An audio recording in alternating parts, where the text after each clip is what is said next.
Hi. I want to share something with all of my followers, but particularly the black ones. I had an experience on Delta Airlines when I was on my way home the other day. And I wrote it in my phone to discuss it later because at the moment I felt too much about it. And I didn't want to get online and just, pop off.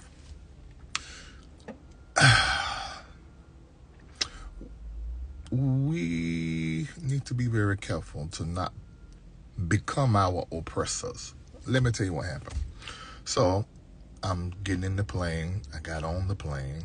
I sat in first class, which is the only way I'm flying. So all you try to book me places, I ain't gonna make you pay for private, but definitely you gotta pay for first class. But anyway, so I sat down and there was a white man that was sitting beside me.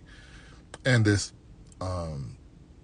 plane had an entire black, staff.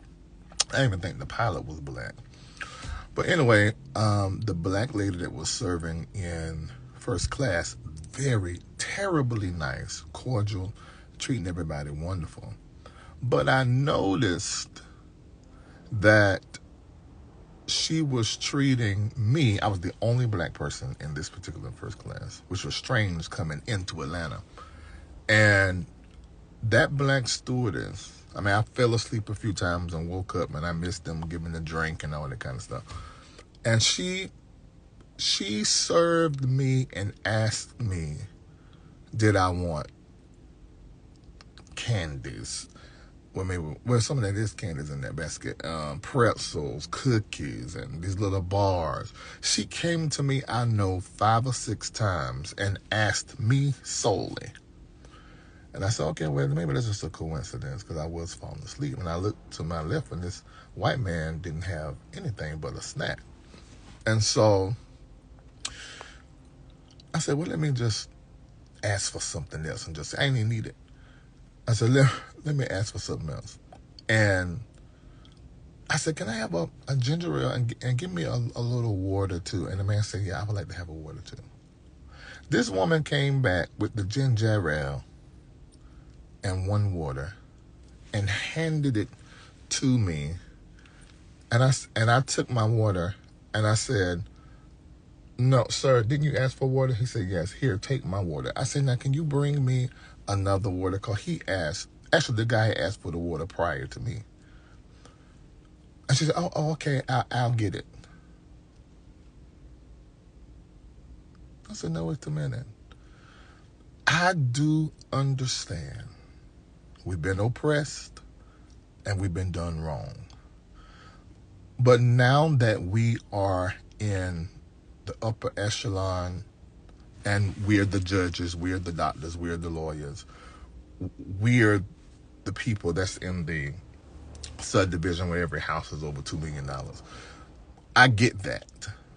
I got it. But we don't need to take on that same spirit that our oppressor had. We can treat each other nice. It's happened, I go certain places and like when I went to Sweden this year and when you see a black person, it was like, because it's us. But we cannot be prejudiced. Now, we can never be racist because we are just not the dominant race, brown people right now, but it is happening. I say I give it 10 years. Until then, we really can't be racist. And until the system changes, because racism is a system.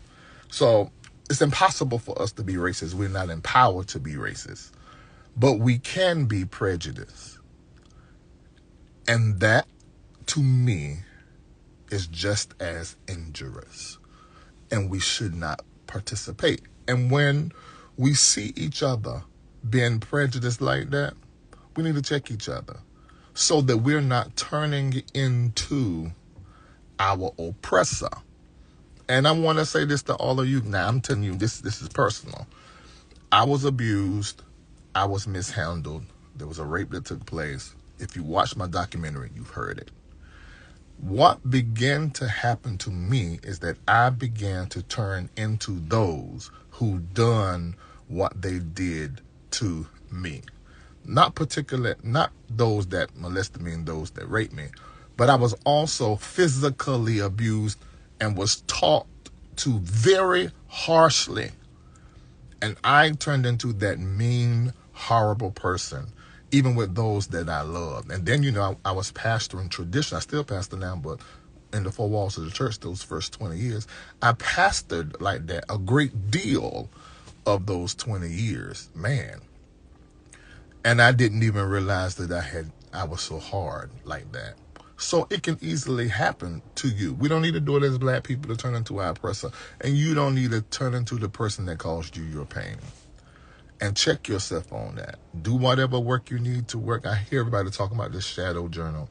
But those that are in spiritual community, we have been working in our shadow. We may not have been calling it that, but we have been working on our consciousness, our subconsciousness, and particularly the unconscious, where a whole lot of those suppressed, repressed ways and thoughts and pains and traumas sit and thwart a great deal of the relationships, projects, and businesses in our life. I think that is good. I think to have a coach and to have a therapist and a counselor and a supportive community for you to work through that stuff. Do not turn into the person that caused you pain. Do not turn into your pain and that vitriol and that thing you have towards everybody. You just got too much on it. You're doing too darn much because you ain't worked on the trauma, just too much of it. And certainly do not turn into our white oppressors and allow racism and all of the ugly that it still is, and we're still dealing with it. Don't allow that to change you. Black people, those of us that are black and African, we are loving people. We are naturally kind, giving. We naturally love humans, the earth, plants. We are attached. We have this thing with loving all. If you think of it like that, there's really no other people that could ever be enslaved and be trusted to, take care of these white people, and even our black women taking their black breast and putting it in the mouth of a white baby. One of their breasts was for the white babies and the other one was for their babies. And it was criminal, and you would be whipped if you ever switched up the breast. And we served them and cooked. It only could be us because we're the lovers in the earth, although we're depicted differently, and sometimes we are different because of the trauma, the pain, the racism, the system, and all of that disenfranchisement, all of that. It's a lot, but that's not who we are. Remember that, and don't turn into these folk. Don't turn, and they got a history of being evil.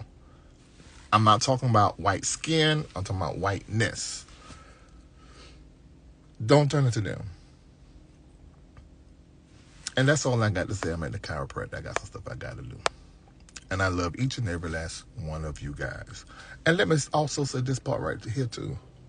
All forms of prejudiceness, not just against white people like the story I just explained, but prejudiceness against all people that are different than you in their belief, their behavior, their sexuality, their viewpoints.